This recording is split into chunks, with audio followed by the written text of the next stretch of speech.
यसरी खनाउनु नि खराक खराक गरेर यो खै याद छैन कसरी खनाउनु भनेको छ अझै यति मात्रै हो यो अब यो चाहिँ कसले दिएको मलाई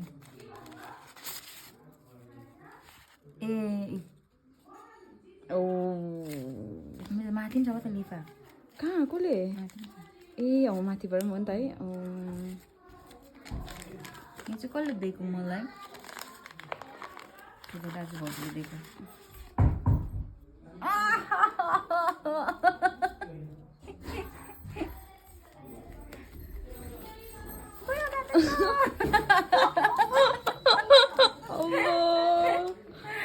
आज माथिको लिफा पनि खोल्नुपर्छ अहिले ल त्यो गर्दैछौ ओ एकदम खतरा गरिदिँदैछु गन्ती त नगरौँ होला है भरे लास्टमा गर्नु न लास्टमा अलि अरू पनि त छ माथि त्यही त 500 मात्रै छ त आमा यसपालि त है यहाँ त कम्ती भएछ नि यो ठिकै छ भयो